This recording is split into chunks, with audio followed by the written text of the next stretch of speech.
Pelo sinal da Santa Cruz, livrai-nos Deus nosso Senhor dos nossos inimigos. Em nome do Pai, do Filho e do Espírito Santo. Amém. Meu Senhor e meu Deus, creio firmemente que estás aqui, que me vês, que me ouves. Adoro-te com profunda reverência. Peço-te perdão dos meus pecados e graça para fazer com fruto esse tempo de oração. Minha Mãe Imaculada, São José, meu Pai e Senhor, meu anjo da guarda, intercedei por mim.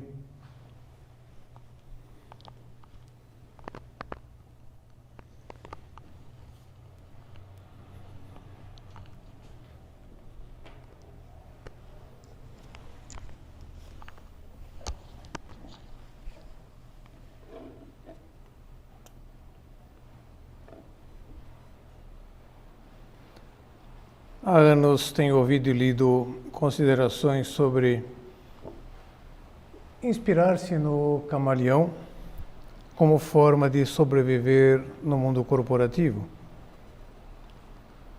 Este que se apresenta sempre dinâmico, sempre mutante, com expressões frequentes enaltecendo e promovendo a figura do camaleão. Fala-se da arte de camaleonear, ou do profissional camaleão, ou do empreendedor camaleão, ou do colaborador camaleão, ou do camaleão corporativo, assim no sentido mais amplo, mais genérico. Ou seja, em boa parte das vezes, a figura do camaleão vem apresentada como algo positivo, a ser imitado na vida humana. Camaleonar como capacidade de adaptar-se rapidamente e garantir uma longevidade para a organização. Ou, tanto do ponto de vista pessoal também, como corporativo. Essa flexibilidade é necessária para entender o mercado, adaptar-se a ele, e, ao mesmo tempo, sem abrir mão da própria identidade e dos próprios valores. Bom, a verdade é que todos nós ficamos submetidos a isso nesse último ano e meio, um pouco mais, desde que começou a pandemia. As empresas tiveram que adaptar-se e todo mundo acabou tendo que adaptar-se, transformar em boa medida assim a sua casa em escritório.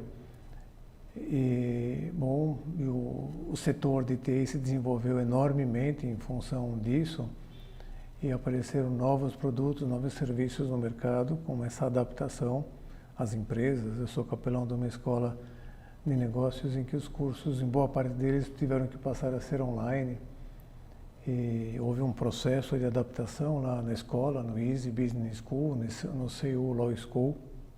Em função disso, o meu escritório, por exemplo, da capelania se converteu num estúdio para aulas. Eu fiquei um pouco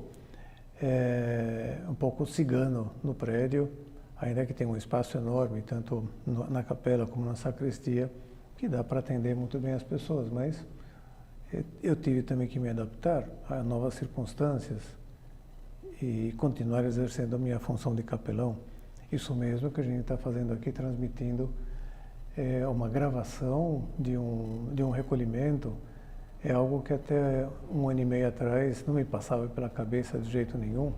Ou atender direções espirituais assim pelo WhatsApp, com um vídeo, chamada de vídeo de WhatsApp. Tivemos que adaptar-nos todos nós.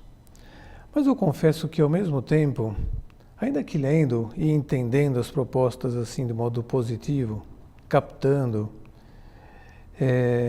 o que cada um dos artigos que já me caíram nas mãos falando a respeito do imitar o camaleão, desenvolver a arte de camaleonear, ou seja, justificando a necessidade de um profissional, de um colaborador, de um empreendedor, imitar o camaleão.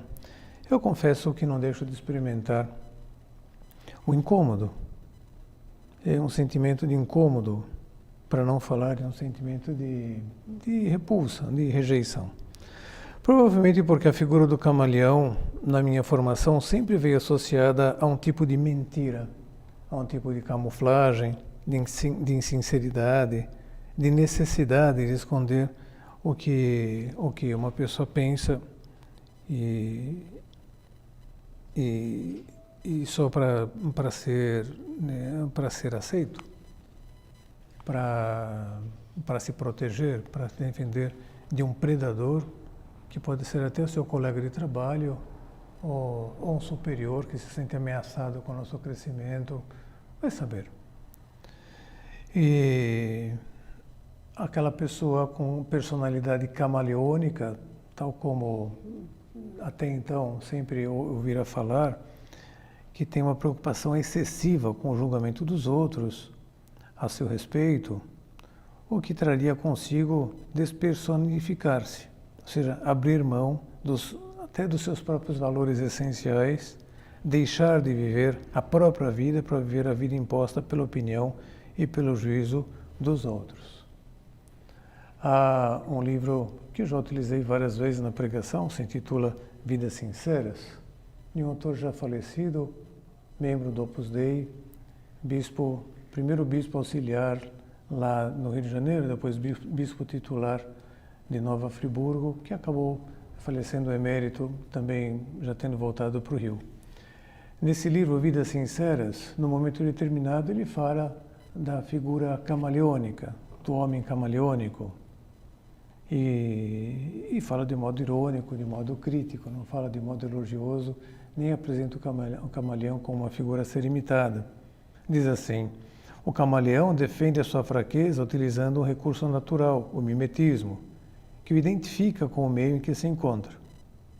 Há muitos homens que usam esta máscara, mudam de cor ideológica, profissional, política ou religiosa, de acordo com o ambiente que os rodeia. Estão sempre do lado do mais forte, ou da maioria, são progressistas entre os progressistas, conservadores entre os conservadores, despudorados entre os sem-vergonhas, pacatos na casa dos avós, fervorosos no ambiente da igreja. São de um feitio na família, de outro na escola, na roda de amigos, na praia, e de outro bem diferente quando estão sozinhos. São múltiplos, plurivalentes, têm uma máscara polifacética e, com isso, acabam por perder a personalidade. Lógico, quando o camaleão toma a cor da superfície em que ele se encontra, ele vai se adaptando ao meio para sobreviver.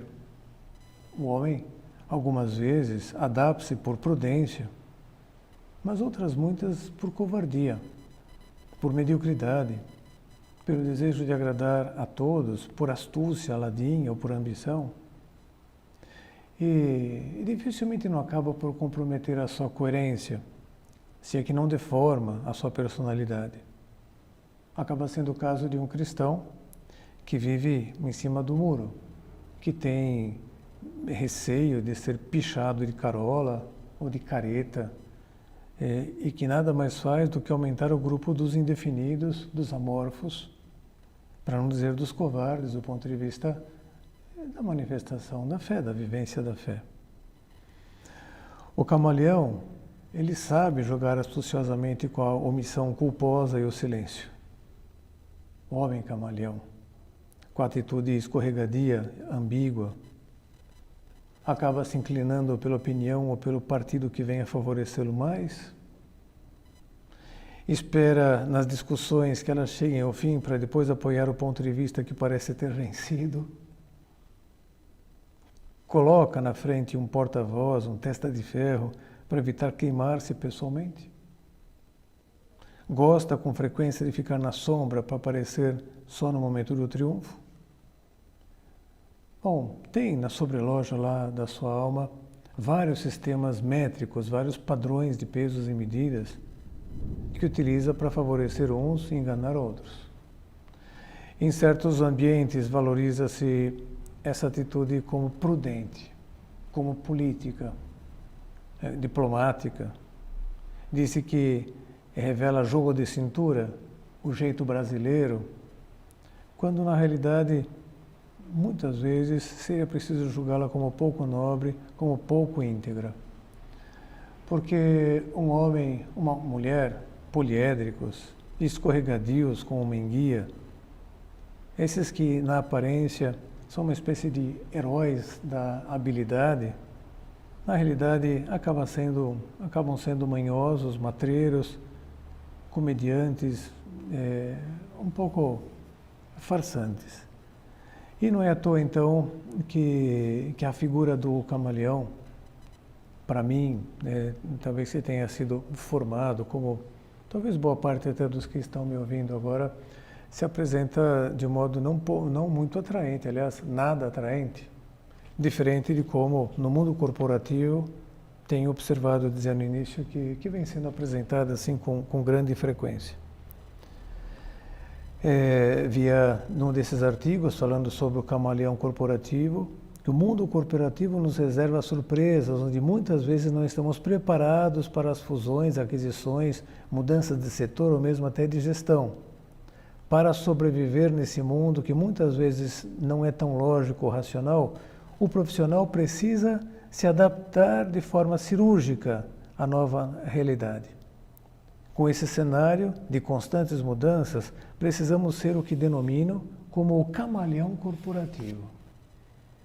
Esse é o início, assim como abre o seu artigo, esse autor, eu prefiro não citá-lo, mas para terminar da seguinte forma, não revele sua opinião, especialmente se você for contra. A mudança é uma constância inerente à nossa vontade e ao planejamento. Nesse mundo, vão se destacar aqueles que tiverem em seu DNA a camuflagem do camaleão. Francamente, essa proposta não me atrai nem um pouco. Associada assim à mentira, associada a uma insinceridade, não me atrai nem um pouco. Há sim um artigo que encontrei, confesso que foi o único dentre muitos, porque depois me aguçou a curiosidade e eu fiz questão de procurar mais, que está publicado na página da Gutenberg Consultores. Não sei qual é o tipo de... não vasculhei assim todos os artigos que tem lá publicados. Longe de mim querer canonizar qualquer organização, qualquer empresa, ou menos ainda qualquer pessoa ainda viva. Qualquer pessoa ainda viva vamos dar para ser canonizada até morrer. Pode como tantos heróis do Antigo Testamento decepcionarem. Mas de todos os modos, um artigo que se intitula Camaleões Corporativos, escrito por Walter Serrer, me agradou bastante de ler. E o que ele vai dizer é precisamente que esse comportamento, por analogia, dos camaleões, vem sendo praticado sistematicamente por muitas pessoas, por entender que para sobreviver na selva do mundo corporativo é preciso sistematicamente adaptar-se, flexibilizar, mudar de opinião, sempre que as circunstâncias assim o exigirem, ou em resumo fazer o que os outros querem ou esperam. E ele vai discordar frontalmente disso. Esconder emoções, abandonar convicções, ocultar, omitir fatos e atividades acaba sendo uma constante no dia a dia de muitos profissionais que acreditam que assim estão se protegendo dos seus predadores. São ações que de forma consciente ou inconsciente, ensaiadas ou não, visam transmitir uma impressão idealizada por outros e assim blindar-se dentro das organizações. E, de fato, executivos e muitos profissionais, de modo geral, dispõem de um kit de máscaras que lhes permite atuar e representar perfeitamente o papel requerido em situações várias, de interagir com chefes ou com pares, subordinados, da exultação advinda de uma meta atingida, a demonstração de fúria quando de uma pequena falha. Para cada máscara, um comportamento compatível, tal qual a mudança de cor no camaleão. Há muitos, diz ele aqui, executivos e profissionais, de maneira geral, que dispõem de um kit de máscaras para essas situações. Muitos consultores, muitos mentores e orientadores de carreira entendem e estimulam a representação como o caminho mais adequado para a sobrevivência no ambiente corporativo. E daí vem a pergunta fatídica que o articulista faz: isso está correto? E responde certamente que não. mesmo que essa estratégia venha produzir algum efeito no curto prazo, ela é insustentável ao longo da vida. Isto vale para todos os relacionamentos, sejam pessoais ou sejam profissionais. As pessoas são diferentes na sua essência, todas têm o seu valor, os seus recursos e limitações, e não podem e não devem viver permanentemente sob o império do julgamento. Além do que, pessoas diferentes têm suas ações governadas por seus valores que não necessariamente são os mesmos de outras. Portanto, dirá, devemos primeiramente e sistematicamente nos abster de julgar, da mesma forma que opiniões e julgamentos alheios não devem nortear o nosso comportamento. Seja como for, sem querer converter o camaleão em objeto de polêmica, ainda que acho que eu já acabei fazendo isso, né? O cultivo da unidade de vida, que é o título do nosso, é o tema do nosso recolhimento desse mês de setembro, Deus seria de ser verdadeiros em cada situação, diante de qualquer pessoa, e mesmo quando nós estamos sozinhos, é uma das propostas mais fortes do Evangelho. Ser pessoas de uma única peça, de uma vida única. E Nosso Senhor dirá com muita força lá no Sermão da Montanha, seja vosso falar sim, sim, não, não. Tudo o que ultrapassa isso, tudo o que foge disso, procede do maligno. Não é algo que corresponde a uma expectativa de Deus para o teu crescimento, para o teu desenvolvimento. Não faz parte do projeto humano que ele tem pensado para você, para cada um de nós. E diz Nosso Senhor também com força, todo aquele que me confessar diante dos homens, eu também o confessarei diante do meu Pai que está no céu. E todo aquele que me negar diante dos homens, eu também o negarei diante do meu Pai que está nos céus. Essa é a força com que Jesus Cristo propõe uma vida sincera, uma vida íntegra, que acaba deixando transparecer externamente aquilo que se é, os valores que tem lá interiormente. Lá no Evangelho de São João, logo no início, vem narrado o encontro de Jesus com um daqueles que viria a ser o seu apóstolo, um dos seus apóstolos, que é Natanael, também conhecido como Bartolomeu, filho de Ptolomeu. E Natanael tinha sido chamado pelo seu amigo Filipe, que estava vibrando por ter conhecido Jesus e queria apresentá-lo. Diz Natanael, vem comigo, eu quero te apresentar Jesus de Nazaré, acho que ele é o Messias.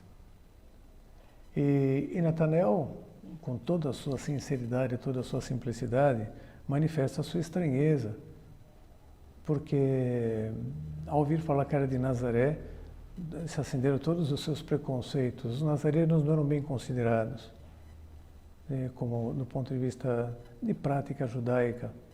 Eram tidos como se fossem maloqueiros, varzianos, hoje em dia, pouco praticantes, do rigor da fé judaica.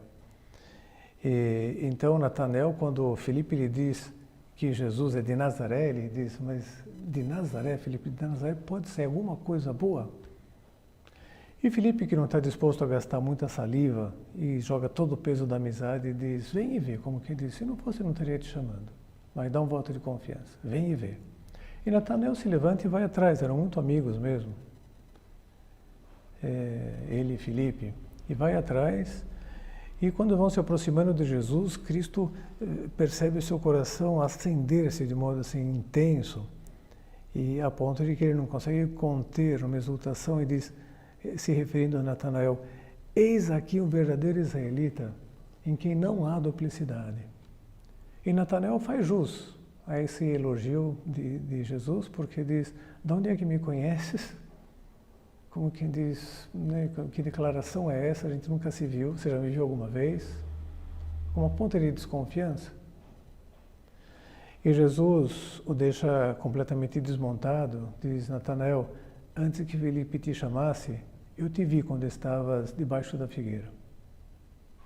Nós não sabemos, não aparece narrado em lugar nenhum que Filipe estava fazendo, pensando, né, embaixo da figueira, mas com certeza seria a respeito da sua vida, qual era qual a projeção poderia ter, de onde vim, para onde vou, qual é o sentido de tudo isso. E o fato é que essa afirmação de Cristo o desmonta. E ele, com toda a simplicidade, vai de um extremo ao outro, da desconfiança para a plena confiança. E diz a Jesus: Mestre, tu és o Filho de Deus, tu és o Rei de Israel. De fato, acontece ali naquele momento uma sinergia. E Natanael passa a ser um seguidor assim inveterado, né, de Cristo, a ponto de depois também morrer mártir, dar a sua vida por Nosso Senhor. Por outro lado, no Evangelho, as palavras mais duras que aparecem são aquelas que Jesus dirige aos fariseus e aos saduceus, chamando-os de hipócritas. Não como uma xingação, nos seus lábios nunca seria uma xingação, mas ele é a palavra viva. Quando pronuncia a palavra, emprega as palavras, emprega no seu sentido mais exato, porque efetivamente eram pessoas que não transmitiam exteriormente aquilo que eram interiormente, aquilo que pensavam interiormente, eram hipócritas. Nosso Senhor dirá, eram como sepulcros caiados, muito branquinhos por fora e cheios de podridão lá por dentro, né? O cadáver lá em putrefação, em decomposição, lá enterrado, lá embaixo. Eram como que a encarnação daquilo que São José Maria Escrivá transcreve aqui em Caminho, no ponto 393, diz assim: um homem, um cavalheiro transigente, tornaria a condenar Jesus à morte. Ou seja, eram pessoas que já tinham se acostumado a não fazer aquilo que pregavam, a não ser coerentes de vida. E acabaram por não aceitar Cristo como sendo o Redentor e o levaram à cruz. Coisa que pode acontecer conosco também, porque pela falta de incoerência nós pecamos.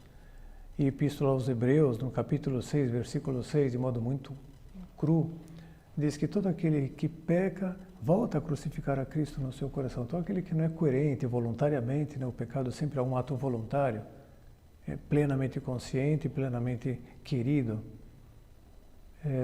Então, uma pessoa que não é coerente torna a condenar Jesus à morte. E no ponto seguinte, São José Maria Escrivá diz assim de modo muito enérgico, diz: a transigência é sinal certo de não se possuir a verdade. É uma pessoa que abre mão dos seus valores, né, e vai se moldando de acordo com a opinião das pessoas ao seu redor. E ele continua: quando um homem, logicamente se aplica a uma mulher, né? Quando uma pessoa, vamos colocar assim, quando uma pessoa transige em coisas de ideal, de honra ou de fé, essa pessoa é uma pessoa sem ideal, sem honra e sem fé. Vamos reconhecer que de fato é uma afirmação muito forte, muito categórica. E as pessoas coerentes, por outro lado, são pessoas que mantêm uma unidade de vida simples e forte. E são pessoas que se manifestam extremamente atraentes, como no caso de Natanael. São pessoas que fazem...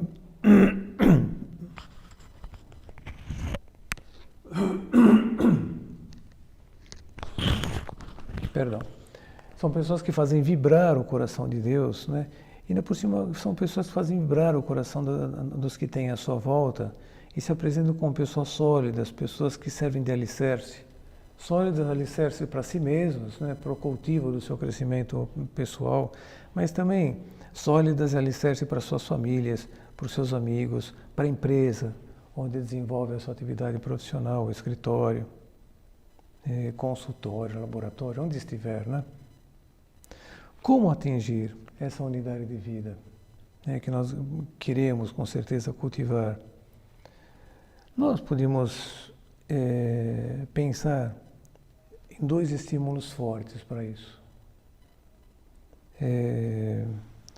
Por um lado, estar sempre na presença de Deus. Ou seja, abrindo mão do juízo dos homens e preocupando-se com o juízo de Deus continuamente. Deus, né, Jesus, o Pai e o Espírito Santo, que nos contemplam continuamente e percebem tudo, nosso exterior, nosso interior, aquilo que vai pela nossa mente, que vai pelo nosso coração. A imitação de Cristo, que sentindo-se sempre na presença de Deus, ele dirá: o meu alimento é fazer a vontade do meu Pai, eu sempre faço aquilo que é do seu agrado. Uma pessoa que cultiva essa presença de Deus, como dirá São José Maria Escrivá, uma presença amorosa de Deus, nosso Pai, é uma pessoa que ela vai ser sempre de uma única peça, sem duplicidade. Cito aqui umas palavras suas no livro É Cristo que Passa, um livro de homilias. É logo no começo, na primeira homilia, número 11, diz assim: todo o panorama da nossa vocação cristã, essa unidade de vida que tem como nervo a presença de Deus, nosso Pai, pode e deve ser uma realidade diária. Ele já dá aqui uma definição. Essa unidade de vida que tem como nervo, aquilo que dá consistência, da tensão boa. Toda essa unidade de vida tem como nervo a presença de Deus, a presença amorosa de Deus, nosso Pai. Cultivar essa presença amorosa de Deus, nosso Pai. Ou seja, amorosa, não de um censor, mas de alguém a quem nós experimentamos tanto amor, que movidos também por esse amor, queremos corresponder e agradar o tempo inteiro, o tempo todo. Um Deus que é Pai, ainda por cima. Uma presença amorosa de Deus, nosso Pai. Que me leva a ser, então, muito honesto, muito verdadeiro. E a hora que me passa pela cabeça, não sei, dirigir um olhar malicioso para as pessoas, ou em algum site de internet, seja estando escondido no meu quarto, né, querendo olhar de binóculo pela janela do prédio vizinho, uma pessoa que está se trocando ou não, ou seja diante de outras pessoas, tanto faz, acabo não fazendo, porque eu estou diante do meu Pai, que sempre me acompanha. Eu acabo não cedendo, eu sou mesma pessoa, sozinho ou na presença de muitas outras pessoas. E tanto faz, se eu estou estudando numa biblioteca, numa sala de estudo, ou trancado no meu quarto, se o meu objetivo era esse, estudar na presença de Deus, eu vou estudar, eu vou fazer aquilo que me corresponde fazer. E vou ajudar as pessoas. Haja não plateia. Eu vou abrir a porta de um elevador, vou carregar o pacote de uma pessoa no ônibus, ou vou ceder o meu lugar para alguém, estando ou não sendo observado por quem for. E não vou nem receber propina, nem oferecer propina, não vou nem me deixar levar pela maledicência, porque todo mundo aqui está falando mal, porque é um valor. Meditávamos isso em agosto, no mês passado. E nem de modo assim camuflado, eu vou fazer considerações assim clandestinas, né, ou anônimas para as pessoas nas redes sociais. Ou seja, eu vou arrumar minhas coisas, tendo ou não perspectiva de receber visitas na minha casa, vou deixar meu quarto, minha casa sempre em ordem, sempre arrumada. As gavetas, né? E não vou numa boate só porque agora estou viajando num congresso, numa viagem de negócios, e minha família ficou em outro lugar. Não vou numa boate, não vou beber a mais só porque estou sozinho. Vou manter o meu padrão, que é um padrão de temperança, de coerência cristã. E não vou trocar mensagens insinuantes com colegas de trabalho porque ninguém está vendo. E meu celular tem senha, e meu micro tem senha, que ninguém tem acesso. Tanto faz. Deus está vendo, estou na presença de Deus. São José Maria contava o episódio de um padre de um povoado assim na Espanha, que estava passando por uma crise muito séria e tinha resolvido abandonar o sacerdócio. E tirou sua veste talar, né, sua roupa de padre, deixou tudo lá na igreja, pegou a sua mala E foi embora, assim, já saiu logo de madrugada da cidade para não ser visto por ninguém. E foi andando a pé pela estrada até que de repente ficou lá, se sentiu seguro de não ser reconhecido por ninguém. Ficou lá com a sua mala, vestida em traje civil, vamos dizer assim, pedindo carona. E de repente parou um caminhão. E o motorista do caminhão disse: para onde é que você vai? Para tal lugar, sobe, eu posso te levar. E outro perguntou: mas você está sozinho? O motorista titubeou e falou: bom, estou, pode subir. Então subiram e conforme estavam, já o caminhão começou a andar, já estavam ganhando velocidade. O padre, né, que tinha pego carona meio disfarçado, virou para o motorista do caminhão, que contava São José Maria Escrivá, era um membro do Opus Dei. Então o padre virou para ele e perguntou: mas por que você titubeou quando eu te perguntei se você ia sozinho? Querendo pensar se tem alguém lá na boleia do caminhão, alguma coisa. O outro falou assim: não sei se o senhor vai me entender, mas eu nunca vou sozinho. Eu sempre estou na presença de Deus. E os meus anjos da guarda sempre me acompanham. E o outro ficou lívido, gelado e falou: para o caminhão, por favor. O outro parou e falou assim: o que aconteceu?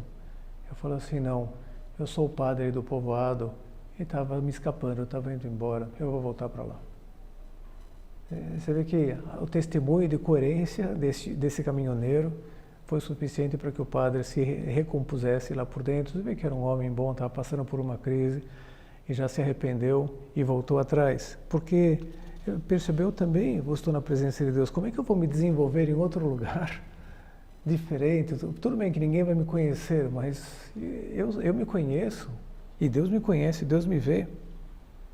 Esse é um elemento forte que a gente deve evocar continuamente para viver essa coerência de vida. Estou sempre na presença de Deus. E há um outro elemento forte, que por mais que a gente não faça as coisas para ser visto pelas pessoas, a gente deve considerar que nós sempre somos vistos pelas pessoas. O segundo elemento é a preocupação de dar bom exemplo para os outros. Não para ficar bem, não por um motivo de vaidade, mas para ajudá-los, para edificá-los. Depois, então, do cultivo de uma presença amorosa de Deus nosso Pai, está como forte estímulo também, se apresenta como forte estímulo, essa preocupação de dar bom exemplo para os outros à nossa volta. A preocupação pelo bem espiritual e humano das outras pessoas. Lembrar daquela exortação de Jesus também no Sermão da Montanha: brilhe, pois, a vossa luz diante dos homens, para que vendo as vossas boas obras glorifiquem o Pai que está nos céus. É verdade, a gente não deve fazer as coisas para ser vistos. Jesus fala que a mão direita não saiba o que fez a mão esquerda. Não deve sair por aí apregoando, cacarejando pelos bens que nós produzimos. Mas, ao mesmo tempo, não devemos perder de vista que com o nosso bom exemplo a gente pode edificar e com o nosso bom exemplo a gente pode destruir. O crescimento, o desenvolvimento das pessoas à nossa volta que podem ficar mal influenciadas, podem ficar até decepcionadas. A preocupação pelo bem espiritual e material dos outros serve como boa proteção para portar-nos de modo sempre coerente. Dentro dessa mesma linha, já meditávamos há pouco tempo na realidade da comunhão dos santos, no cultivo da unidade, sendo promotores de unidade. Que, aliás, eu deixo aqui uma espécie de, nem sei como classificar, não é propriamente uma queixa, mas uma surpresa. Foi um vídeo, uma meditação, que do ponto de vista assim, dos views na internet, lá no YouTube, acabou tendo menos views. Promotores de unidade. Será mesmo que a gente não se sentiu muito estimulado a querer ser promotores de unidade, que então o pessoal entrou menos para meditar, para considerar? Veja lá, é uma proposta bem cristã também, mas fechando um parênteses, foi só uma chamadinha carinhosa, de atenção. Mas preocupar até pela comunhão dos santos, pelo bem espiritual das pessoas com a nossa conduta. E há uma terceira consideração que eu queria fazer aqui, que serve de estímulo para que nós cultivemos essa unidade de vida de modo inquebrantável. A presença de Deus, a preocupação pelo bom exemplo, mas Em terceiro lugar, é preciso colocar, sinto a necessidade de colocar um outro elemento, que é o cultivo das virtudes. Só a presença de Deus e só o estímulo assim de dar bom exemplo não são suficientes para que nós sejamos coerentes. Não basta querer fazer o bem, é preciso ser capaz de fazer o bem. São duas coisas diferentes. E o ser capaz de fazer o bem sempre, em cada momento, com muita unidade de vida, supõe ter virtudes, ter cultivado uma força interior. A palavra virtude significa isso, uma força. Vir significa forte, virtude, uma força. Ter desenvolvido essa capacidade, ter cultivado essa musculatura, essa força, para efetivamente, na hora que se faz necessária, eu atue do modo mais coerente, do modo mais correspondente. Parece que o Brasil é o segundo país do mundo em número de cirurgias plásticas. A gente fica para trás só dos Estados Unidos. E é uma facilidade agora, já desde alguns anos, né, bastantes anos, para a pessoa até projetar como gostaria que o seu rosto se manifestasse. Que são simuladores de computador, assim, 3D, em que a pessoa sentada do lado do médico, lógico, não dá para ela fazer tudo aquilo que ela quer. Algumas limitações, até da sua própria constituição física, o que for, né? Mas, em boa medida, ela pode simular o resultado de umas plásticas no nariz, né, chamada rinoplastia, nos seios, no caso de uma mulher, ou a diminuição de volume na face, no queixo, na bochecha, na papada. Pode fazer uma simulação, falar, eu quero ficar assim. Dentre 3 ou 4 modelos de nariz, eu quero esse nariz aqui, que eu me enxergo melhor com esse raiz do que nariz do que com aquele outro. Digo, até certa medida, mas é uma facilidade e tanto, em que a pessoa se vê como que artífice até da sua própria cirurgia plástica, ainda que é o profissional quem vai realizar, mas está como uma protagonista ali. Em outras áreas também, a gente pode exercer, né, um domínio sobre o nosso físico, né, a gente fazendo condicionamentos físicos, alinhamento dos dentes, né, submetendo a utilização de uns aparelhos, mas ele pode alinhar, e pode deixar os dentes, pode branquear, ou essas ginásticas corretivas, RPG, Pilates, né, que as pessoas vão fazendo e vão desenvolvendo uma musculatura, ou as posturas, tudo isso eu posso ser artífice das minhas mudanças, coisas que me capacitam para tirar muito mais rendimento da minha própria vida. Agora, é importante que nós também consideremos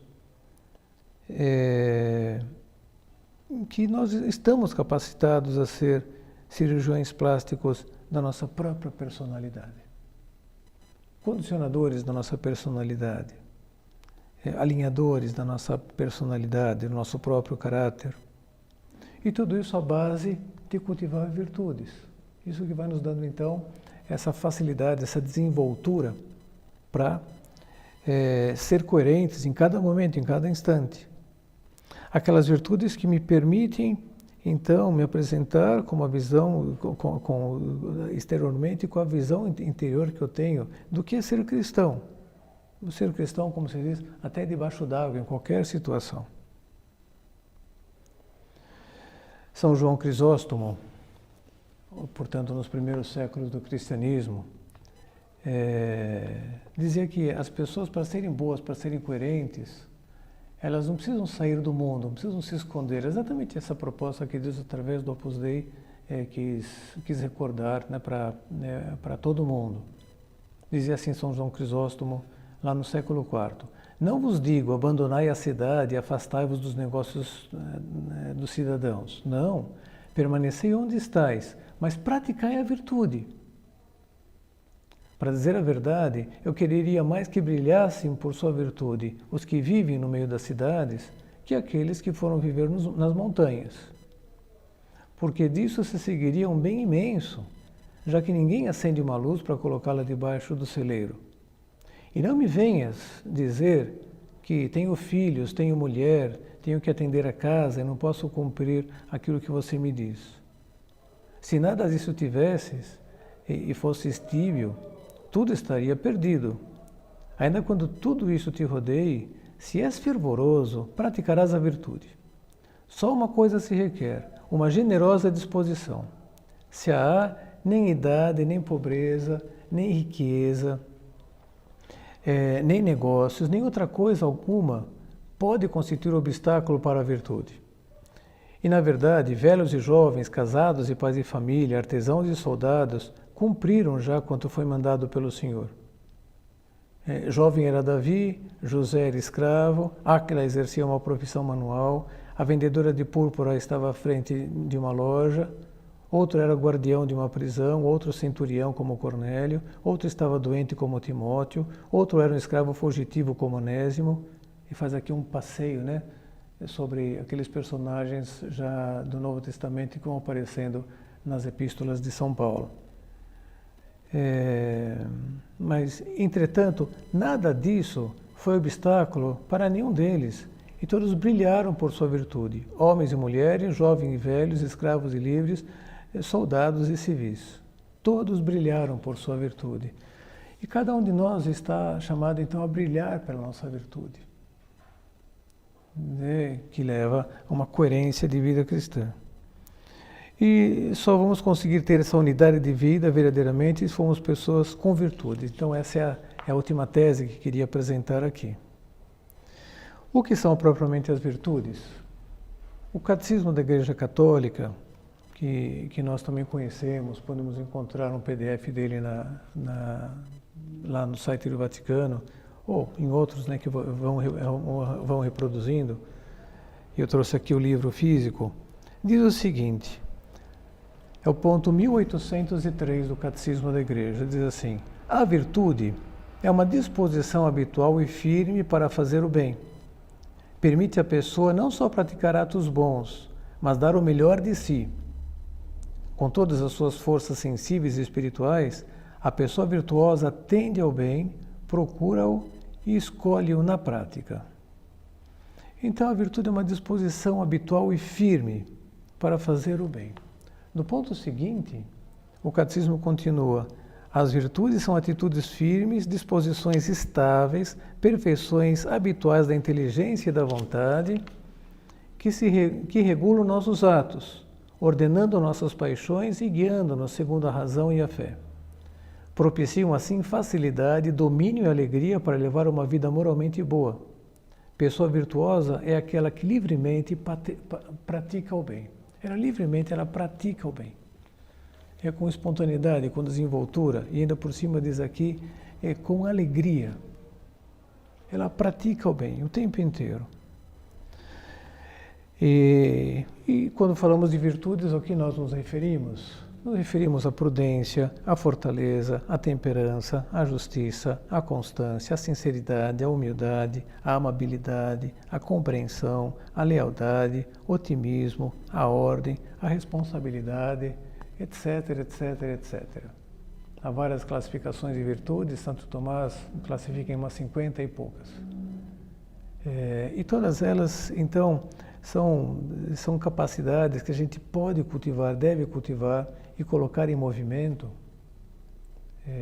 para viver essa unidade de vida, ser os mesmos em qualquer ambiente onde estejamos. Todas as qualidades que a gente acaba identificando nas pessoas santas, aliás, faz parte do processo de beatificação, de canonização, o tratado, né, o decreto, melhor, das virtudes heróicas. Quando é aberto o processo, né, de canonização de uma pessoa, ela passa a ser considerada serva de Deus. Quando já ouviram todas as testemunhas, né, já se averiguaram todas as testemunhas também dos seus escritos, né, aquele tribunal eclesiástico, né, montado para essa finalidade, identifica nela a heroicidade na prática das virtudes, então vem o decreto das virtudes heróicas e a pessoa deixa de ter o título de serva de Deus e passa a ter o título de venerável. É uma situação em que já nem se pode celebrar missa de defuntos por ela, já há uma certeza de que ela está no céu. Mas, ao mesmo tempo, também não se pode invocá-la assim como santo oficialmente. Primeiro tem que fazer um milagre, daí vem a ser beatificada. E se tem um segundo milagre, pode vir a ser canonizada.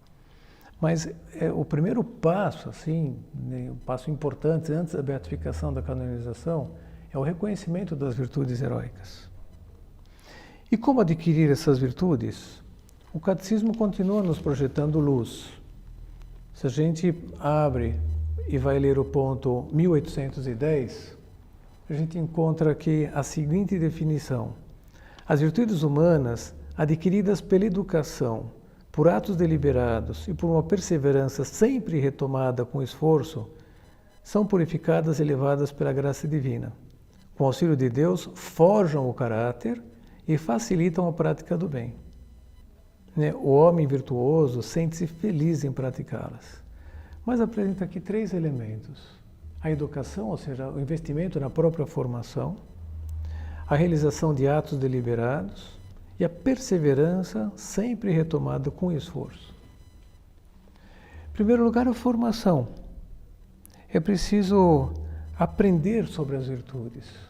É preciso que eu saiba melhor o que é a virtude da prudência, o que é a virtude da fortaleza, o que é a virtude da sinceridade, o que é a virtude da humildade. Graças a Deus a gente encontra muita literatura sobre isso, a editora Quadrante, a editora Coautor de Livros, tem publicado vários cadernos, vários opúsculos, já ao longo dos últimos anos, sobre as virtudes, a insistência das virtudes. Eu tenho aqui comigo um livro do Padre Francisco Faus, que a gente pode encontrar também o PDF disponível no blog dele, o blog Fé, Verdade e Caridade, que se intitula Conquista das Virtudes.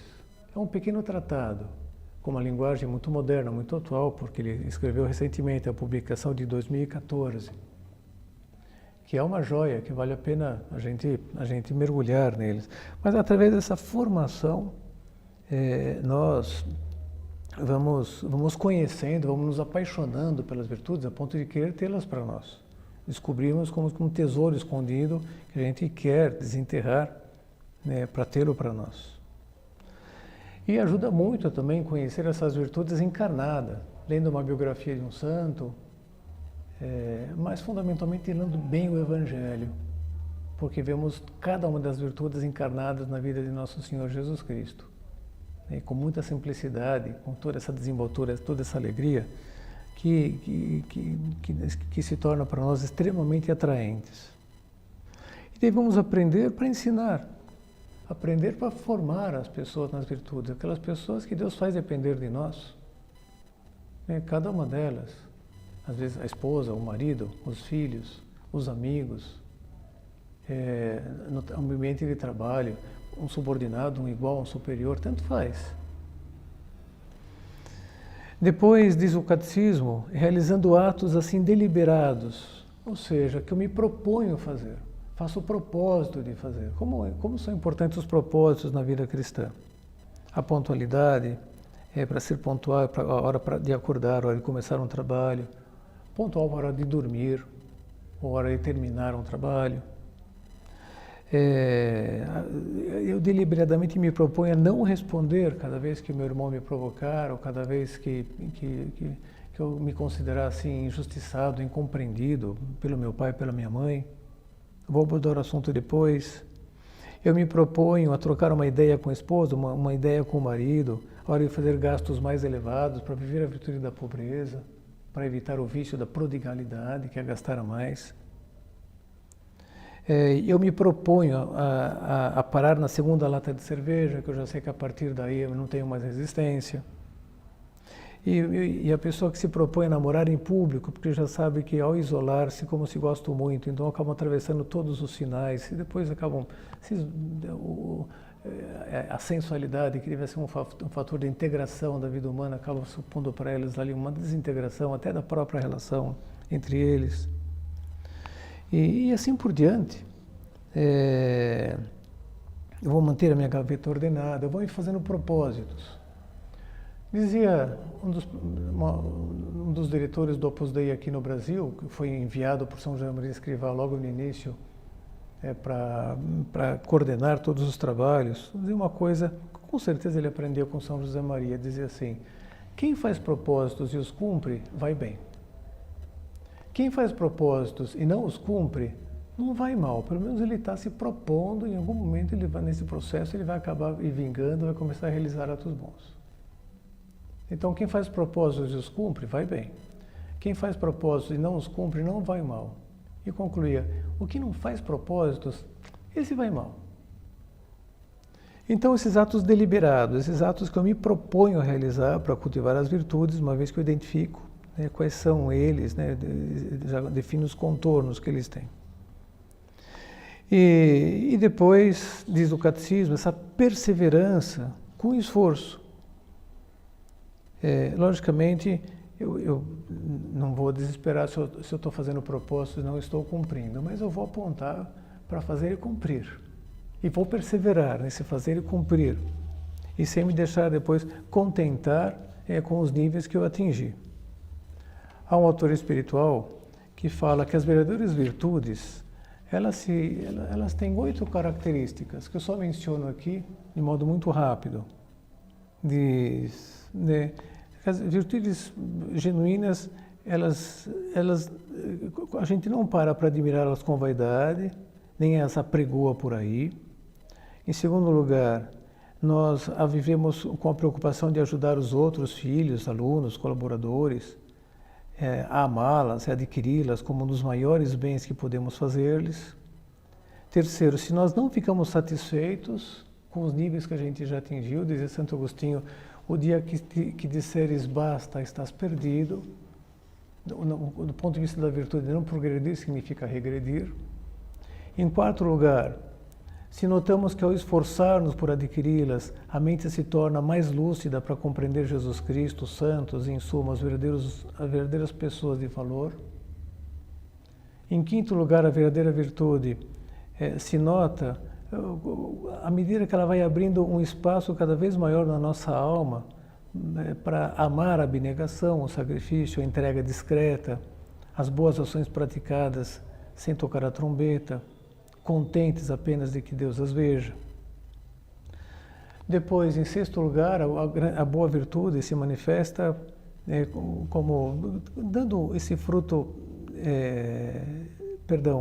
e considerando sempre que sem a graça de Deus ela nunca chegaria a conquistá-la, que ela precisa da graça de Deus e precisa estar correspondendo por amor, ou seja, uma graça que é correspondida com amor. Em sétimo lugar, se as duas coisas vão conjugadas, tanto a prática das virtudes como a consideração da ajuda de Deus na nossa alma. A gente faz tudo aquilo que depende de nós e conta com que Deus vai fazer tudo aquilo que depende dele. E em oitavo lugar, diz que se são virtudes para todas as ocasiões, ou seja, em casa e fora de casa, e não virtudes de ocasião para ficar bem em certos ambientes movidos pela vaidade, ou seja, se são fonte de unidade de vida. Vamos terminando a nossa meditação.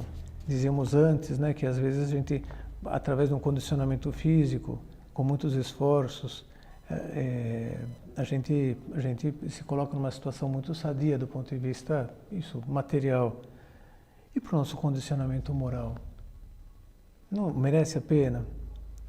Para alinhar os dentes dos filhos ou os próprios, né, a pessoa vai ao ortodontista um sem número de sessões, pagando bem.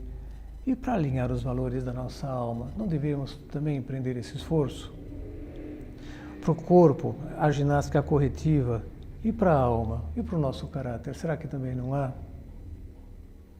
A grande preocupação para a melhora de qualidade de vida, a gente busca orientação alimentar, etc., né?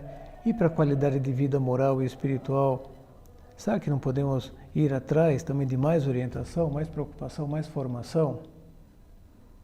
Para o tal condicionamento físico, muitas pessoas têm um personal trainer. E para o condicionamento moral, não poderíamos procurar e ser constantes numa direção espiritual com o sacerdote da nossa confiança? Ficamos com todos esses elementos para pensar. Vamos pedir à Virgem Maria, pedir a São José, mestres da presença de Deus, mestres da coerência de vida cristã, mestres na prática de todas as virtudes, que de fato nos conduzam por esse caminho de ser, como Jesus Cristo, perfeitos seres humanos. Pessoas que, na presença de Deus amorosa, com o cultivo das virtudes, vivem essa coerência a toda a prova. Antes de terminar, vamos fazer um breve exame de consciência. Ato de presença de Deus. Tem unidade de vida, ou seja, tem uma vida que seja um testemunho das virtudes cristãs em toda parte, em casa, no trabalho, nos momentos de lazer, etc. Sem distinções, sem ter como que uma dupla personalidade. Sou o mesmo em todos os ambientes.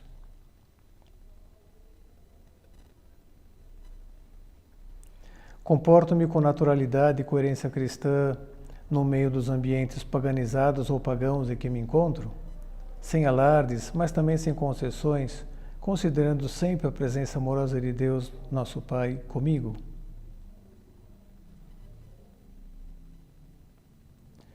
Procuro praticar as virtudes cristãs no meu trabalho profissional, a prudência, a fortaleza, a constância, a humildade, a amabilidade, a compreensão, o otimismo, a justiça, a ordem, a caridade, etc.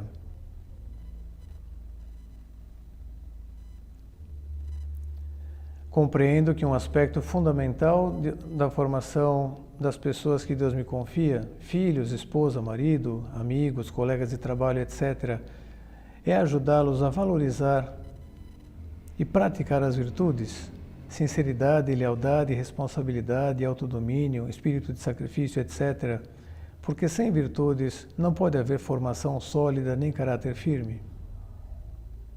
Dou exemplo das virtudes que quero ensinar.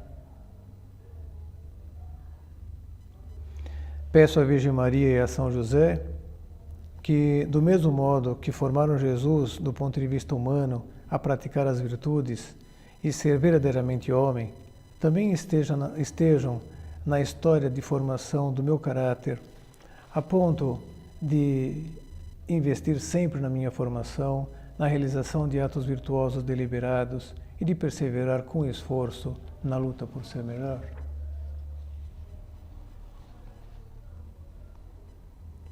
Ato de contrição.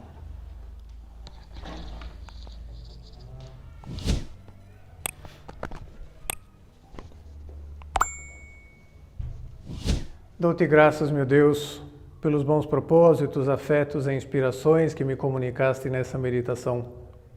Peço-te ajuda para os pôr em prática. Minha Mãe Imaculada, São José, meu Pai e Senhor, meu anjo da guarda, intercedei por mim.